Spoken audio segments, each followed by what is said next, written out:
Hi there, my name is Tim Young. I'm going to be speaking on the subject of biblical authenticity confirmed through archaeology. I'm a big fan of archaeology. I love reading about it. I love researching it. I'm also a big fan of the Bible, and I love it when they come together and you can support the things that are in the Bible with things that you find in the dirt.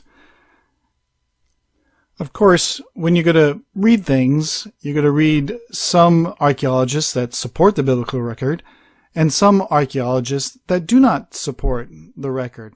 And there's a whole history. I want to go through some of that and just show you some examples of pros and cons of what's been said. And we're going to look at the different viewpoints that are therein.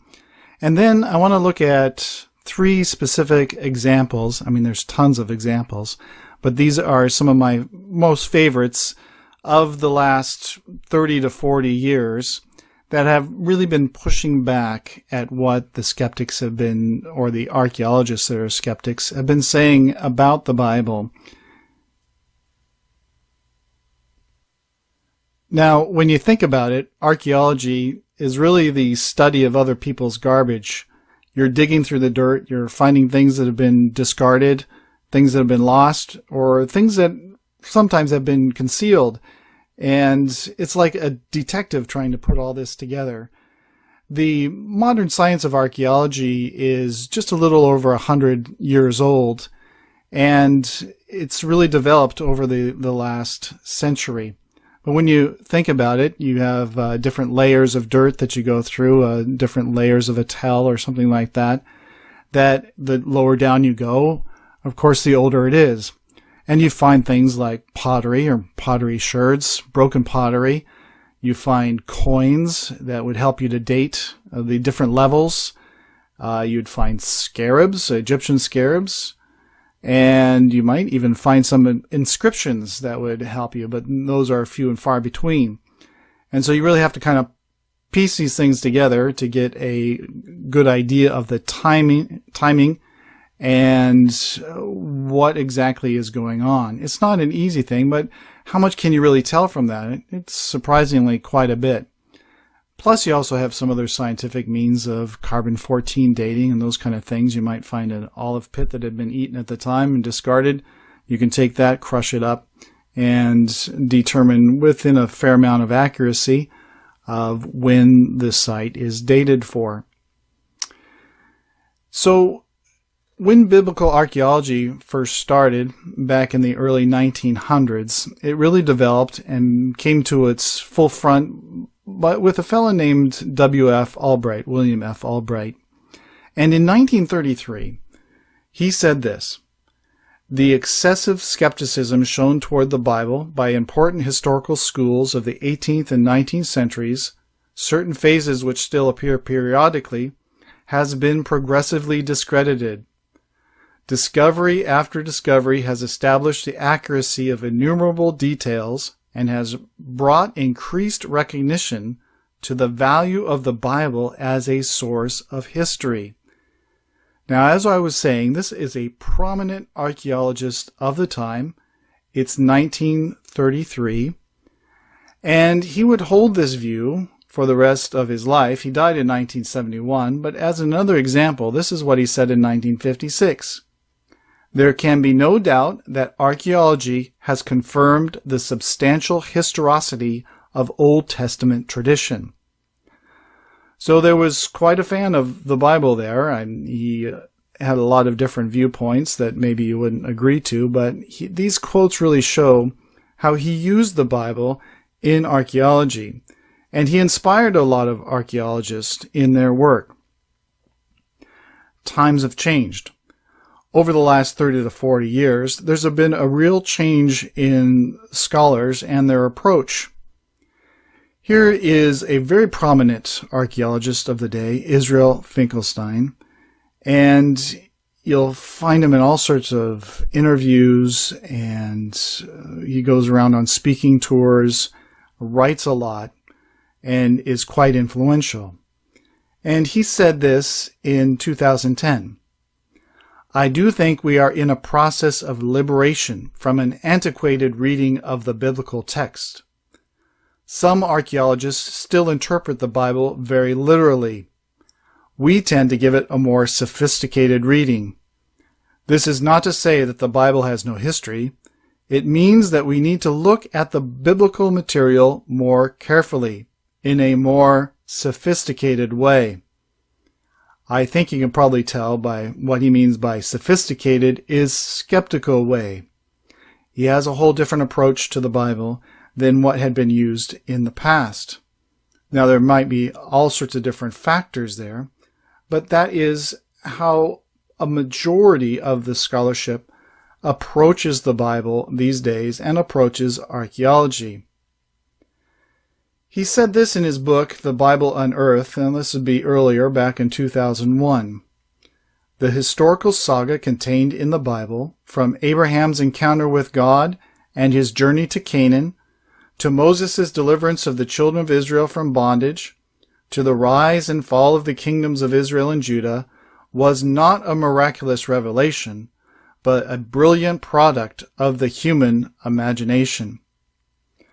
Now that's quite startling and quite different. I'll tell you who has the real imagination. It's Israel Finkelstein. And he's come up with some elaborate kind of theories about how the Bible is very fraudulent. He thinks it's just a lot of propaganda that was developed around the time of Josiah or later to kind of bolster up the smaller kingdom of Judah, Israel being the more influential one. Of course, that's not how the Bible presents history at all. And so you can see here two different viewpoints. And over the last 30 years, they've been labeled. The skeptics of the Bible have been called biblical minimalists, is that they minimalize the Bible's impact.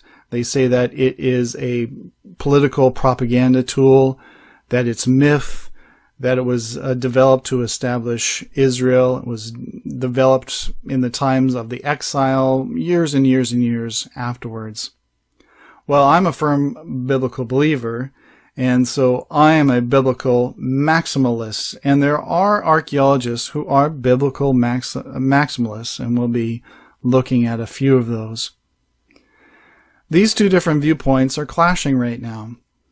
You can also think of them this way, that one view is guilty until proven innocent, that is, the Bible's guilty until proven innocent, versus the Bible is innocent until proven guilty. And so how we approach it is very instrumental. Another way to look at it is absence of evidence is evidence of absence. Because basically, when you're in the study of archaeology and you haven't found anything that correlates with the Bible, you then develop a skeptical viewpoint and you see absence of evidence is evidence of absence. You can think about that one for a little while. But the corollary to that would be absence of evidence is not evidence of absence. So just because you didn't find anything doesn't mean that it's wrong or it didn't happen. So it's a little bit harder to kind of disprove that. But the axiom here, the second one, absence of evidence is not evidence of absence, is a common logical axiom that is held and should be held in this case. Okay, with that background in mind, we're now going to take a look at three different examples, recent biblical archaeology examples, and we're going to put these to the test and see if the biblical minimalists are really doing fairly with the biblical text. The first one is called the Silver Scrolls at the tombs of Christadelphian. The third one will be an altar that was found on Mount Ebal. And the third one is the large stone structure that has been discovered in the city of Jerusalem and the old city of David itself. So let's start with the first one, the Silver Scrolls at the tombs of Christadelphian. Now, you might recognize that name Hinnom if you're a Bible reader. You can find it in the Old Testament. It's a valley that's outside of Jerusalem and would become eventually the word Gehenna in the New Testament. And there was a young archaeologist who decided that he was going to dig at some caves that were there. Ketef means shoulder. And here it is right here. If you look at this picture, there's this kind of little outcrop of rock. They've now built a church on top of it. But you can see there are holes in the rock, and these are tombs. And as they unearthed them, they could see these burial benches. You see right here in the picture, one looks like headrests. And there was a repository underneath where they would put the bones later on. Here's a picture from the actual archaeological excavation. And you can see the dirt that's been removed. And these are some of the volunteers, young 13-year-old volunteers that were helping on the site, laying down in the place where the bodies would have lain. So as we go back to our earlier picture, you can see this hole that's underneath it, and the archaeologist was quite aware of this hole. He had looked inside of it and found nothing. And up to this point, they really hadn't found anything. I think they'd found a bead or something like that. And one of these young students that was volunteering, because it was such on a shoestring budget, this dig, was a very annoying 13-year-old boy. And the archaeologist just says, go over to that hole over there and just clean it up, because the photographers are coming along, and gave him a hammer and some other things. And so the boy was in there for a little while, and he comes back, and he's tugging at the archaeologist's sleeve again, and he goes, oh boy, and he turns around, and this boy is holding pieces, almost whole pieces of pottery in his hand. The archaeologist says, where did you get that? And the boy takes him back to this location, and what had happened was he had this hammer, and like any 13-year-old boy, he's kind of bored, so he was banging on the floor, and he unearthed this layer of artifacts. What had happened was the roof of the tomb had actually come down or collapsed on top of the floor and made it look like it was just a plain rock floor. And so in this chamber, they found more than 1,000 objects. There was objects of silver, arrowheads, gold, ivory, glass, bone, 150 precious stones. There was like 2 feet of accumulation and skeletal remains in this area. So for any archaeologist, this would be so exciting. So they immediately kind of sent all the kids home. They locked it under secrecy. They worked 24 hours around the clock. It was a very hard work in there, but they started taking things out by buckets, marking them, and all those kind of things. Now, inside of here, one of the most remarkable finds they found is this. There's 2 of them here, and they fit in the palm of your hand, and they're very small. The bigger one's about 1 inch. It's very kind of purplish colored object and looks like a cigarette butt. It's actually a scroll, and this scroll is made of pure silver. They say it's 99% silver and very delicate. And so as they looked at it, they says, oh boy, we want to unravel this. We want to see what's inside of this scroll, but it's so delicate. Would it fall apart? So it took them 3 years going different places to see different methods about how to unravel this. And they finally were able to very delicately unravel it. And there is just very delicately scratched on the silver were ancient Hebrew characters. Paleo Hebrew characters. They're so old. They really give a dating to this as very ancient. And the archaeologist must have been very excited, because one of the first things he recognized was in the English, these letters YHWH, which, if you're familiar with that, that's the divine name. That's what in our Bibles is translated as Lord. And so there were 2 of these that they found. One was even smaller.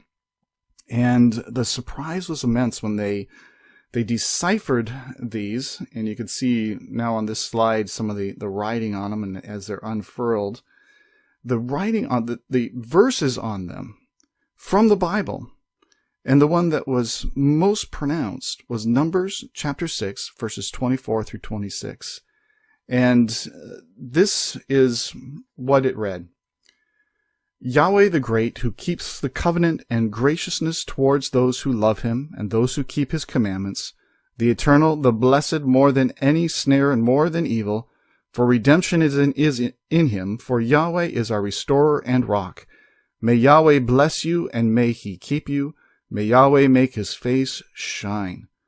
And then the second, the smaller one, said very similar kind of words. Now, you might recognize it's not straight from the Bible, but what this is a compilation of some ancient text. And the one that really stands out is this priestly benediction taken from Numbers chapter 6, 24 through 26.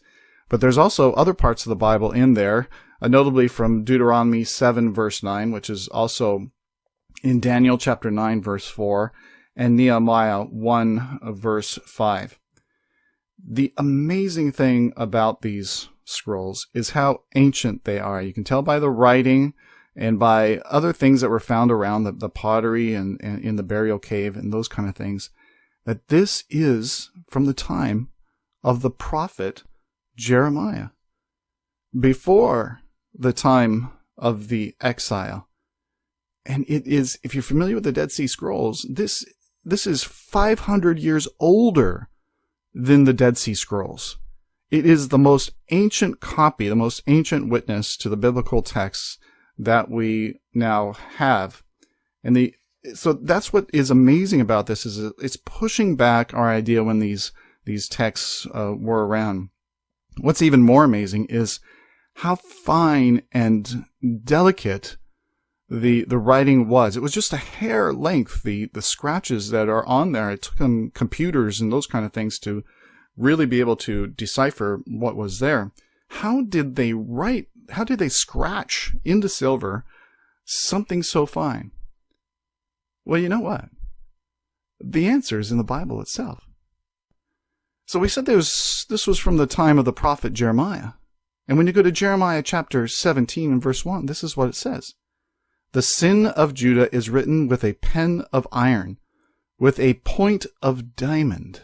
It is engraved on the tablet of their heart and on the horns of their altars. Isn't that amazing? They actually had pens that had diamond points on them and that makes sense.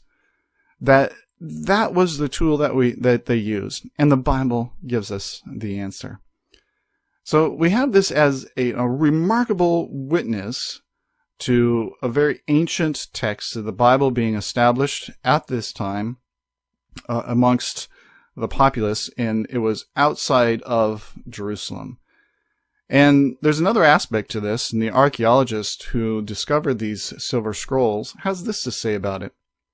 For years, Bible scholars, divided between the maximalists and the minimalists, have been arguing about whether Jerusalem was really a grand city or just a forgotten little town whose reputation was built up through the ages. Each side would point to different biblical passages to buttress its case. Now we know that it was a major city, he said. So, just from these two tiny little scrolls, he comes to the conclusion that Jerusalem was what the Bible says it was, a major metropolitan area. And he comes at this because these tombs were way outside of Jerusalem in the Valley of Hinnom. They were significant tombs.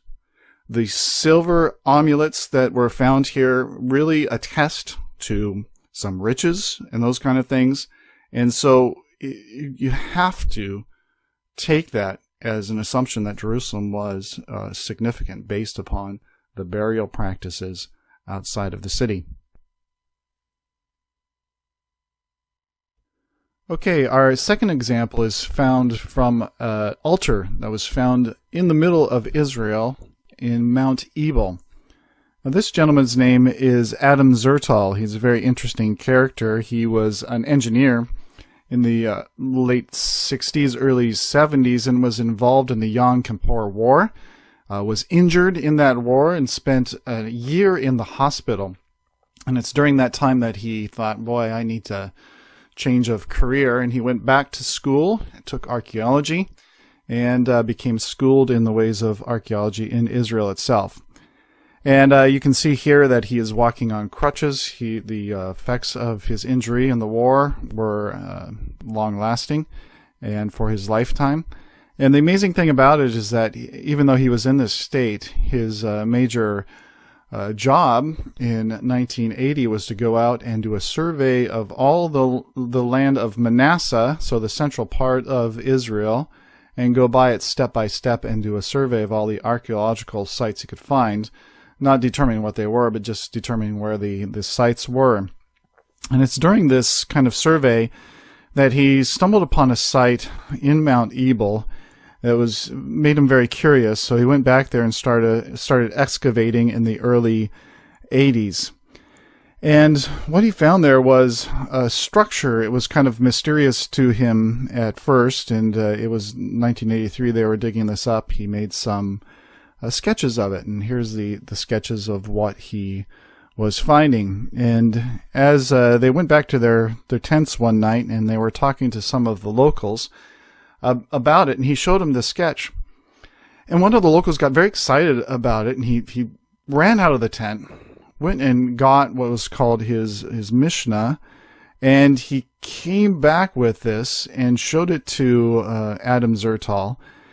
And there was a picture in this book that looked exactly like what he had found. Now, in the Mishnah is a description of the altar that was in the Temple of Israel. Mishnah is a commentary on the Bible, Jewish commentary, has a lot in it. In this case, the dimensions of this altar fit exactly what was found here on Mount Ebal. Not exactly, but very close to what it was. And so it made them realize that it was an altar. And it was already kind of leaning towards that way because they had found ashes, bones in this area as well. And then they realized that from the Bible itself, there is a description of an altar, and it's from Joshua 8, verses 30 through 31. And in there it says, "Then Joshua built an altar unto the Lord God of Israel in Mount Ebal," as right at this location, "as Moses the servant of the Lord commanded the children of Israel, as it is written in the book of the law of Moses, an altar of whole stones, over which no man hath lift up any iron. And they offered thereon burnt offerings unto the Lord, and sacrificed peace offerings." So the amazing thing is that as they were excavating this site, they found burned animal bones of males. They were all kosher, so that means they were just goats, lambs, calves, kosher being anything that the Israelites would offer. And they were very young animals, and it fit in with this pattern of Israelite sacrifice, because some of the detractors of the find were saying, "Oh, it's a cultic site, but it's more than likely Canaanite." But everything about the site itself suggests that it was not, because they were kosher animals, males of a year old, that were burnt and were not eaten. In fact, in the site, it's quite an extensive site.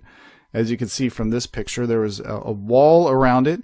There were rooms, and in some of these areas they could find actually evidence of some of these sacrifices being eaten, which is what the Israelites did. Some were burnt offerings, and some were peace offerings that were eaten. It's quite an extensive site, and so some people saying, "Well, it's not an altar, it must be a watchtower." And Adam would say, no.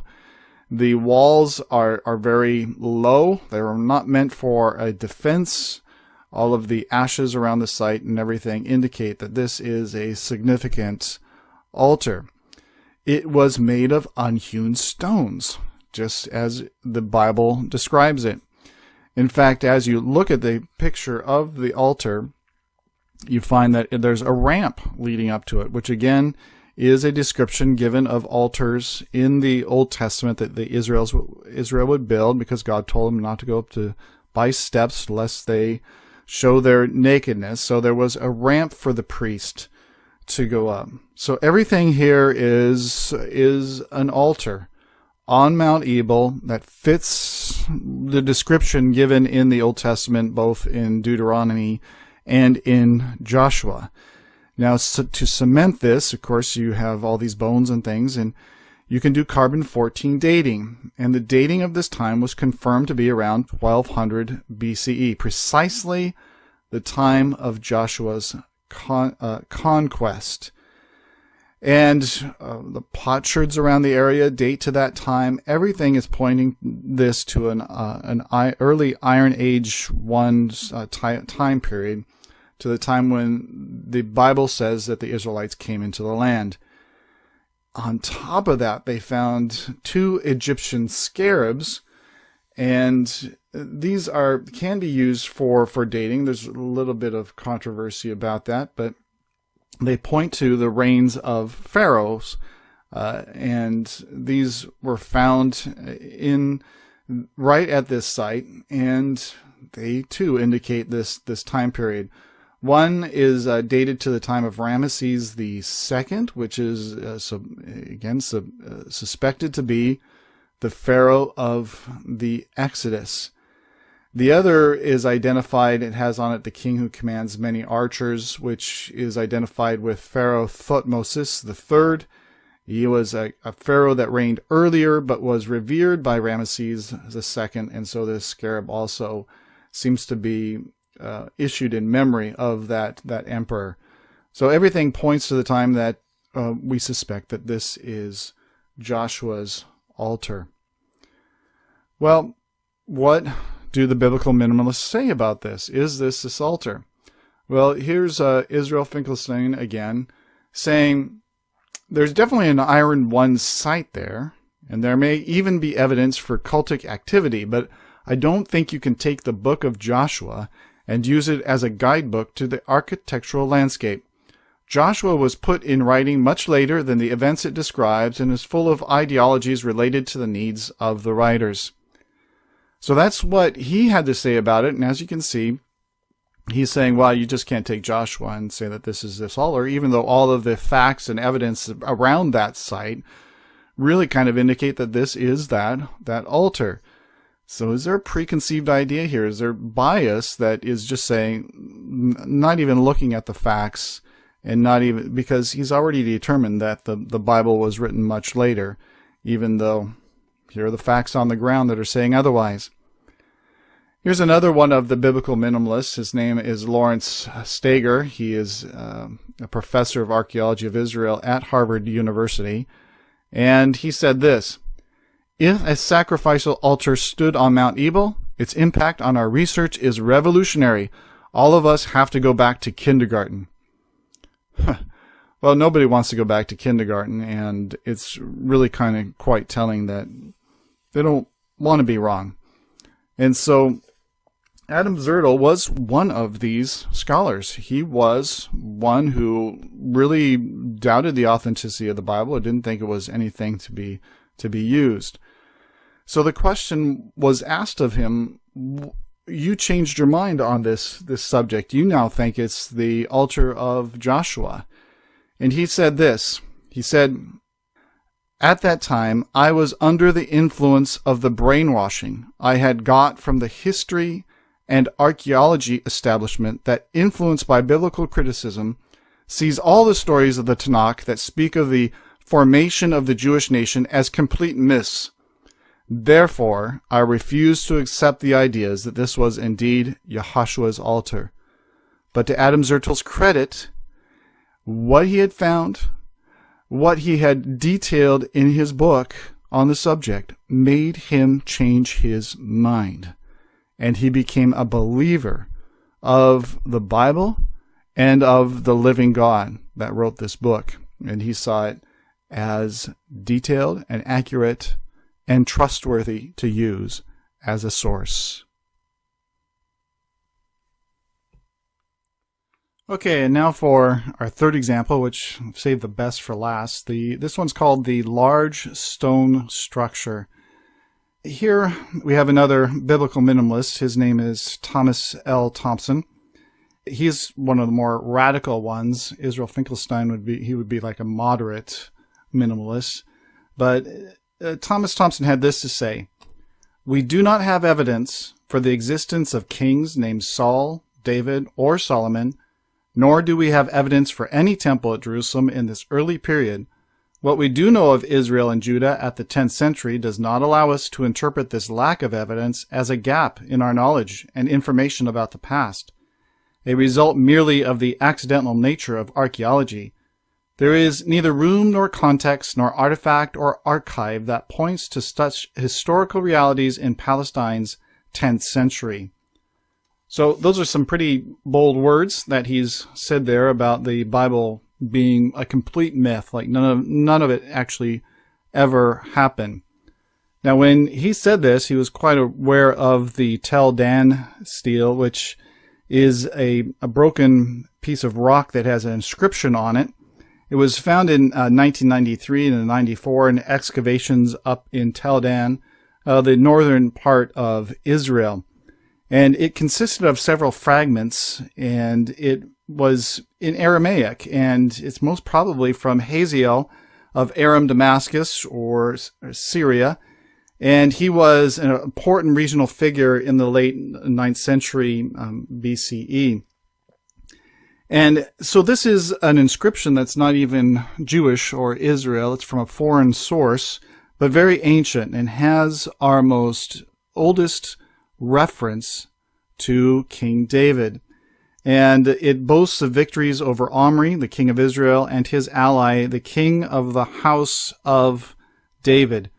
So this is a reference to David just a few hundred years after his existence. So isn't that great evidence? Well, there's been a lot of controversy around that, around the word here, and because it doesn't contain a divider, it's not really saying House of David and such like things. But most scholars accept it as genuine and a reference to the house of David. Be that as it may, the question here is, did David rule over a dynasty, a large kingdom? And so here's another archaeologist. Her name's Elat Mazar, and she had this to say. She comes from a little bit of a lineage of some famous archaeologists who worked in Jerusalem, and this is what she said. In 1995, not long before he passed away, I spoke with my grandfather, Professor Benjamin Mazar of Hebrew University, about my idea. I told him I thought there was a high likelihood of finding remains from King David's palace near Kenyon's Area H.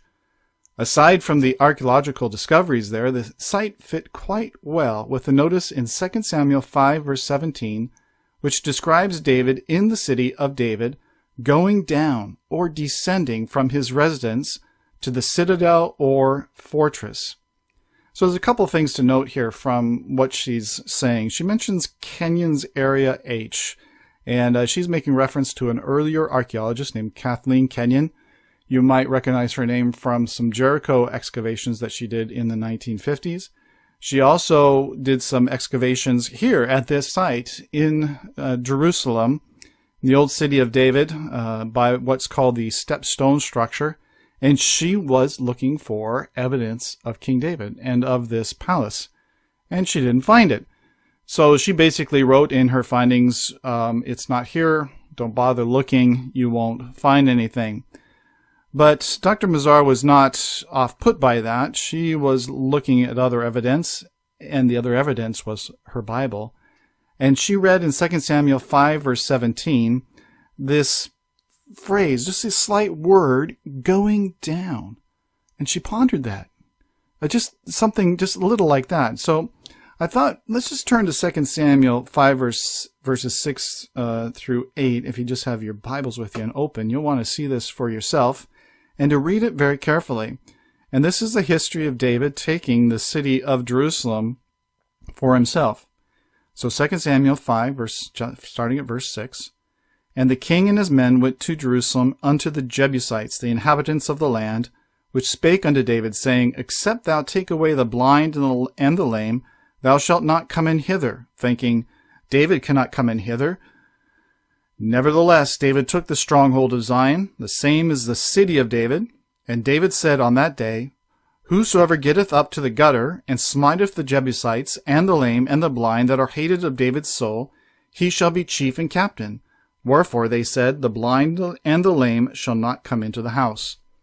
So here's a reference of David taking the stronghold. There's a fortress there, And he's going to take it over and name it the City of David. And I especially want you to notice whoever getteth up to the gutter. So there's some sort of tunnel or waterway that they're going to use to attack the fortress. And so we read on in verses 9 through 11 and verse 17. It says, "And David lived in the stronghold and called it the City of David. And David built the city all around from the Milo inward." Now that word Milo there it's been a mysterious one, but I just want you to pay attention to that, and I'll show you where that is. "And David became greater and greater, for the Lord, the God of hosts, was with him. And Hiram, king of Tyre, sent messengers to David, and cedar trees, also carpenters and masons, who built David a house. When the Philistines heard that David had been anointed king over Israel, all the Philistines went up to search for David, but David heard of it and went down to the stronghold." So those are the words at the very end that Mazar was picking up on. Went down to the stronghold. Now, when we look at a picture of the city, artist's rendition of the time and as it is now, you'll see that it's built on a hill and it slopes downwards. And the highest point is this at the very top, where there was a threshing floor of Aruna. This is where the temple would be built in the future. But as you go down, you come to the city walls, and then you come to this fortress. And you'll notice right there is this kind of structure, this kind of retaining wall, it looks like, but it's stepped. It's like a ramp. And that is called the stepped stone structure. And it is built out of fill and those kind of things. And it's interesting that the very Hebrew word milo means the fill. So this seems to be that location, or what is being talked about at this place. And at the top, there's evidence of a wall, which seems to be the wall of the city or of David's fortress here. So he went down. So the palace that he built would have had to been built more up the hillside, just outside the city walls. And that's what she was suspecting.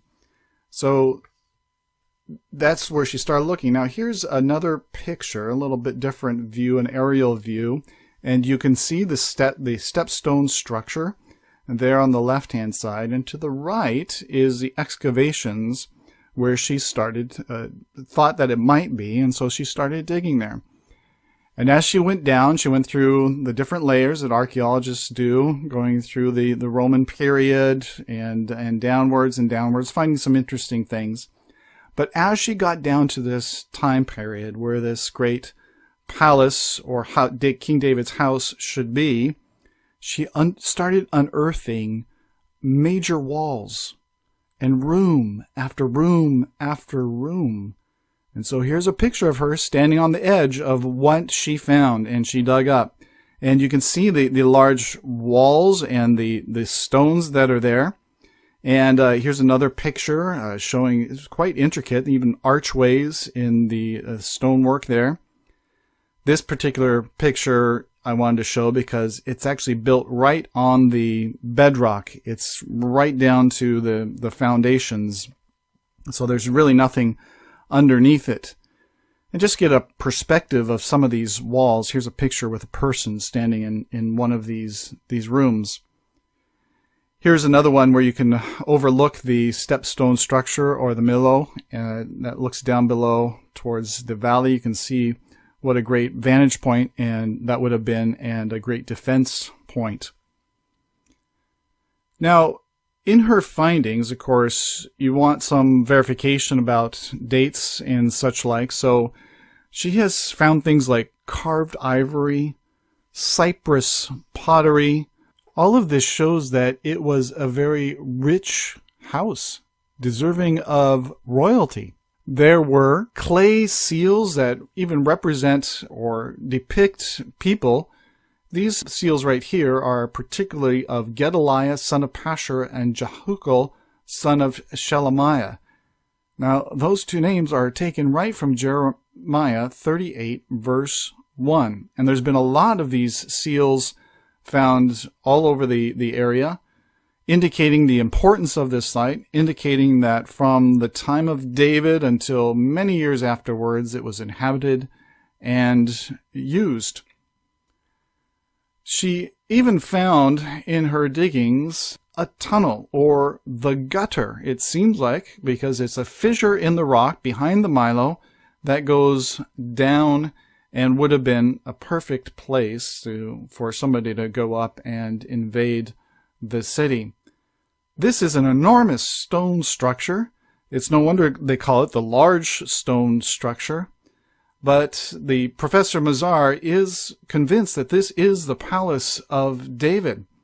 And everything for her points to that. The timing of the pottery, some of the carbon-14 dating that they've done, others have done that have put it off a little bit, but it's all of these things combined together with Phoenician capitals that are found because the king of Tyre built this house and so on.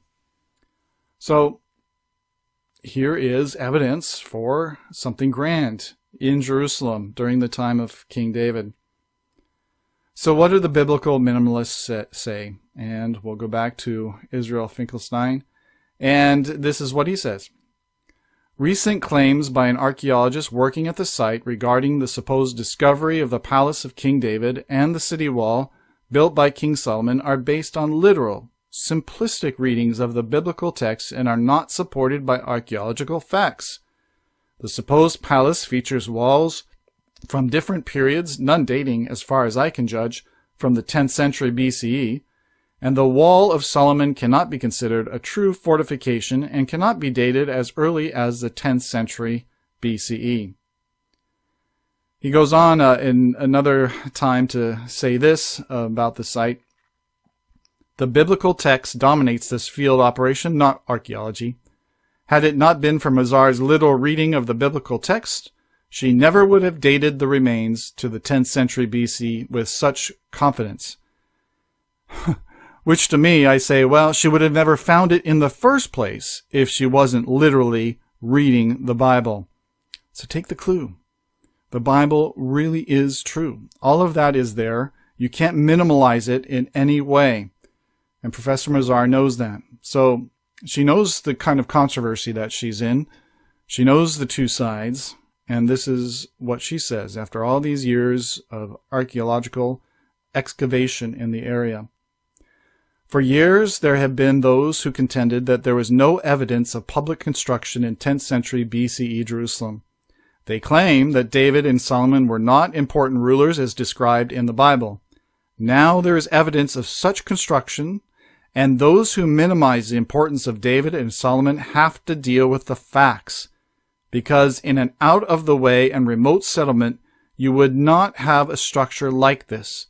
To build such a major structure, you needed strong central rule in Jerusalem at that time.